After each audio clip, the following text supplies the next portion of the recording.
to.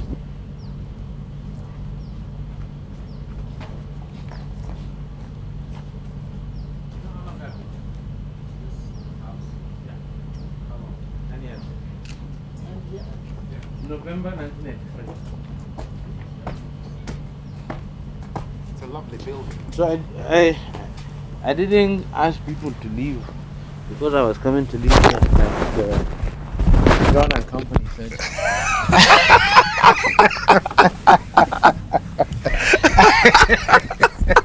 So you're the culprit. It seems so now. But we knew there was always this house here. It was just The whole environment. on the hill, yes. Keep on developing it.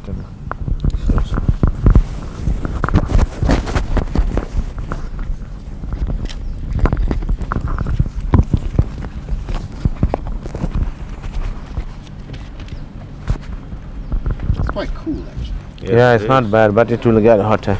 Yeah. I just hope the sun doesn't move. Something I'm sure you're very, very used to, which is one of those boring things they call a two-shot. And we basically use it to set up the questions I'm going to ask you. Okay. And, it's going to be over in a second, but it's Okay. just one of those Sure. horrendous details which we have to go through. And it should be over soon. Sure. I like the sound of the birds. It gives it Yeah, very crazy about that. salubrious environment. Should be all right. Okay. Okay.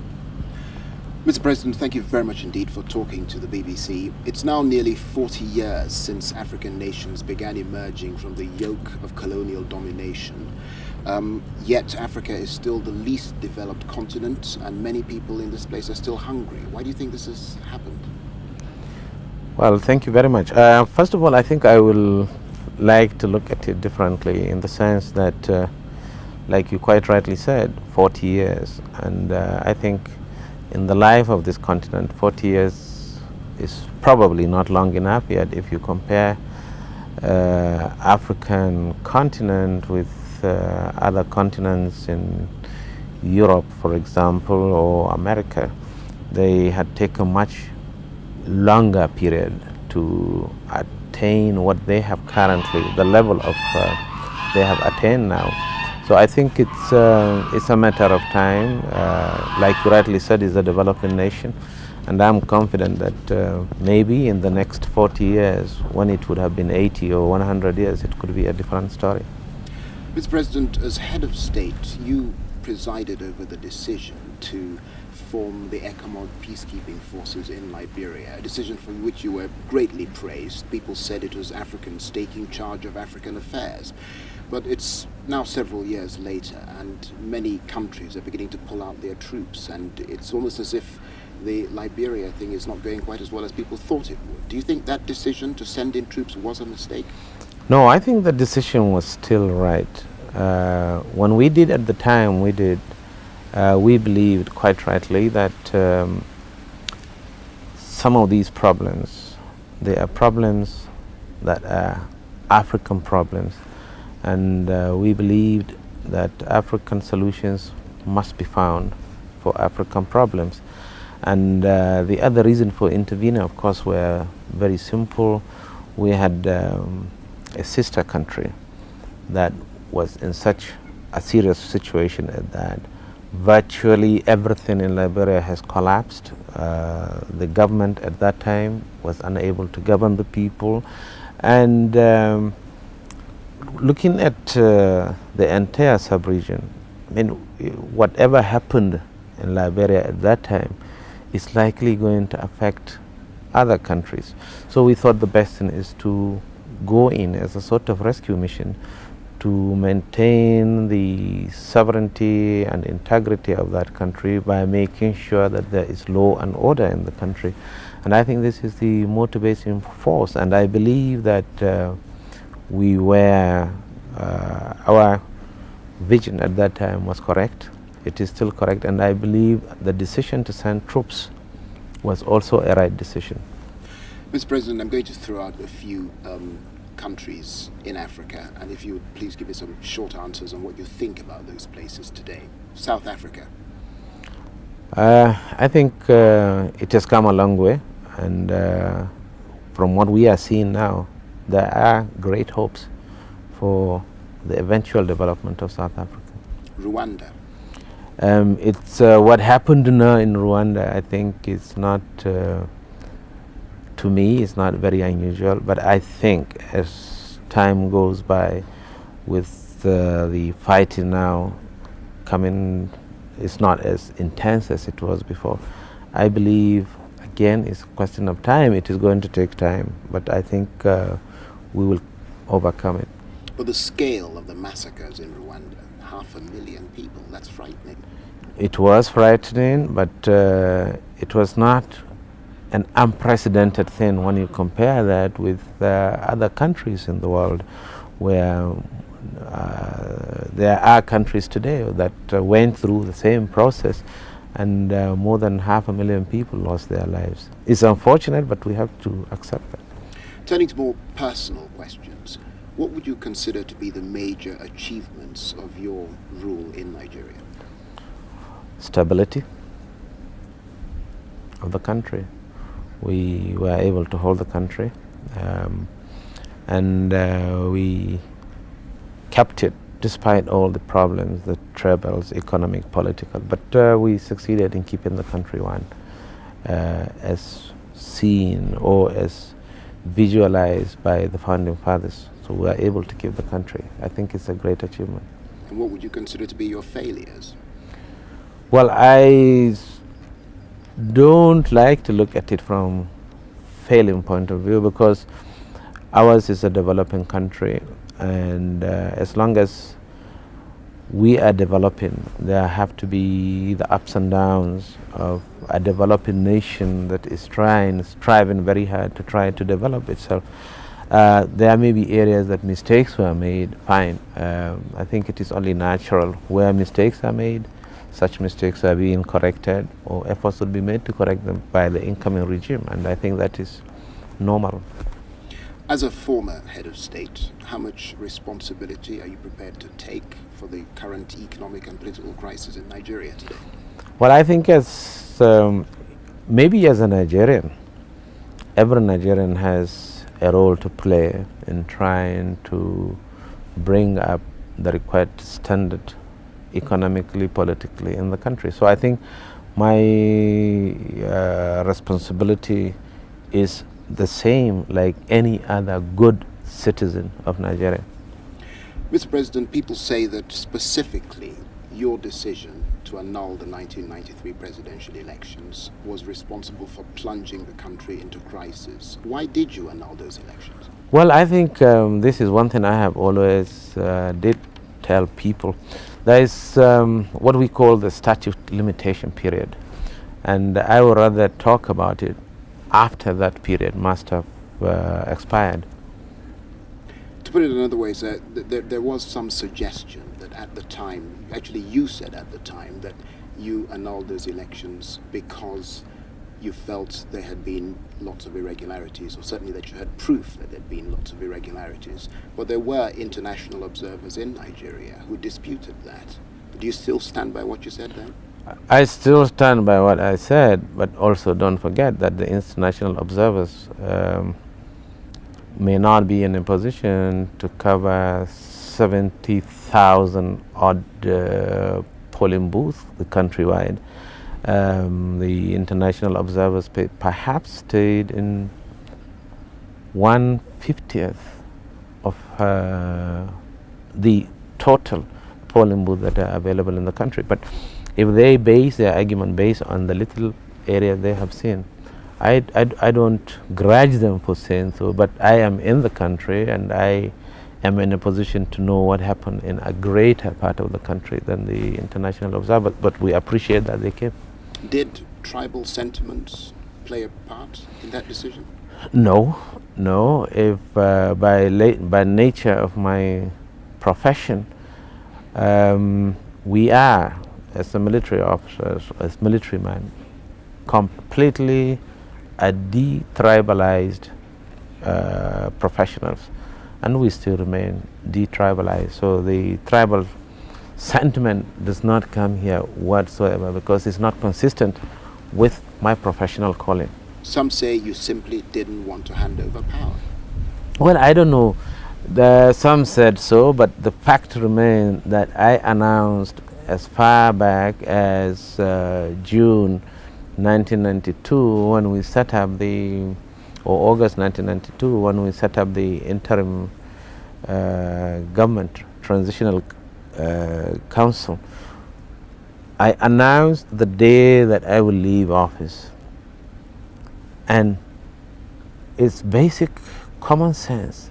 If I should announce a day that I will leave a year or 9 months before and I kept to that date, so the question of he doesn't want to leave does not arise at all. Looking back now, do you think it was a mistake to annul those elections? Well, I did say that we believed, and I still believe, that our decision to annul the election was right. Maybe we'll leave them for historians, as I said, because of this statute limitation period. I will wait until such time when it is declassified information like any other classified information in government. When this is done, people now will be able to look at it and dispassionately make assessment. Would you like Nigerians to give you another chance as president? Mr. President, sorry about that short interruption. I was saying, would you like Nigerians to give you another chance as president? I think Nigerians and Nigeria have both been very kind to me. I started as an ordinary schoolboy from this village in Minna. Subsequently went into the army. They gave me an opportunity to serve in the army. I rose to the level of the Chief of Army Staff, subsequently at the President of the Federal Republic. I think there could be no greater honor than what they have done to me. And I think I'm satisfied that I have tried to work to the best of my knowledge and ability. And I appreciated the opportunity being given to me. What are your impressions of the state of Nigeria today? Well, I think like all developing nations, I did have on many occasions say that in any country there are ups and downs, and we are not an exception. So what we are going through, other countries went through it, other countries will go through it, and I think I'm still very, very optimistic about Nigeria and Nigerians. But do you think conditions have worsened or bettered since you left office? Well, it depends, the way people assess things. Economically, for instance? Well, there is a general recession in the world all over, and we are not an island unto ourselves. We are part of the economic system of the world. So whatever affects the world naturally is going to affect our country. What about politically? The same thing politically, especially the third world countries, if you may call it that way. We just have seen what is happening in Eastern Europe. What is happening there is not what you may call political stability. And we are going through the same thing in Africa, in Asia. I think it's a time. Once we get over it, then we settle down and still look for another problem that are part of the human existence. What do you think needs to be done urgently now to keep Nigeria from degenerating further into crisis? Well, I think it's the basic responsibility of all Nigerians. We have to come together. We have to work together. We just have to believe in this country. And I think once we have that as a mental attitude, working for Nigeria, saving Nigeria as an article of faith, and I think we will be able to get through most of these problems. But is there an area that you consider to need the most urgent attention? No, I think it's basically like any other country, two areas I will say, political and economic. Would you be prepared to run for office again? The answer is no. Why not? Because of the reasons I did mention to you. I think the country has been very kind to me. And there are about 90 million of us. And there is nothing special about me as a person. I'm just an ordinary human being, just like you are. And there are such ordinary human beings who will also be able to do the same. So I think they should be given a chance.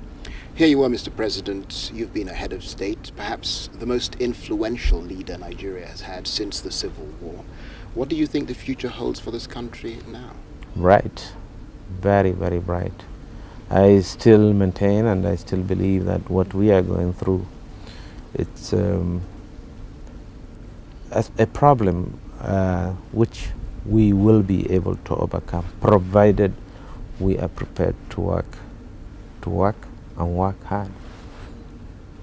Mr. President, thank you very much indeed. You're most welcome.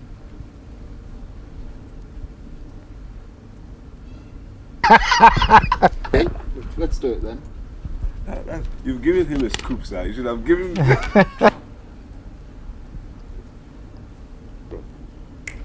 Mr. President, a panel investigating corruption in Nigeria has just announced a few months ago that up to $12 billion was missing during an era that you presided over the affairs of this country. What do you have to say to that about this finding? Well, let's get it. It wasn't a panel set up to investigate corruption. It was a panel set up to look into the operations of the Central Bank of Nigeria and to make recommendations on how to improve the working system of the central bank so that it remains responsive to the aspirations and the yearnings of the economic development of this country. Now, there are what I believe, or what I have found out, what Pius Okibo didn't say is what the Nigerian media is saying. And as an elder statesman, one of the basic common sense and elementary things of elder statesmanship is not to talk on a subject that you haven't read about, not to talk on a subject that you haven't been briefed about, and not to talk about a subject that you did not participate in articulating such a policy. So what you have now is a situation that the media is saying what he didn't say. And I am not, and the public is also not in a position to know what he said or what happened. So I think it's unfair for me to talk about it. But can you say categorically that during your time in office there was no extra budgetary expenditure? I think like any government in the world today, what every government is striving to control is this question of deficit. This is the greatest debate in the United States, how to control deficit and so on. And how do you come by deficit in any government expenditure as a result of this extra budgetary development and so on and so forth. So I think it's not extra budgetary. It's not, to me, it's not anything new. It's, you can still develop in deficit to the best of my knowledge, and the important thing is to try to curtail it, and I think we did the best we can to curtail deficit. We have not been able to wipe out the deficit, and I think it's a continuation of government. Was all the money Nigeria made properly accounted for during that period? I want to believe that we did and we will, and I said it as far back as 1989. I said it in 1990. I said it when I inaugurated the Transitional Council, that at any given time, the public had the right. They need to know how their money was spent, and we are and we will be in a position to tell the public when the time comes. How do you think the government should treat corrupt officials? Do you think they should be prosecuted? There should be a special investigative? Well, I think the thing is that everybody, especially in our country, tries to put the problem on the doorsteps of the government. But I think, and I said it before, it is the responsibility of every Nigerian. From my little experience, and I said it before, the best we could do is to go to the source of corruption in our system and to try to see what we can do about that system. For example, we knew that one of the sources of corruption when we came in was the issue of import license.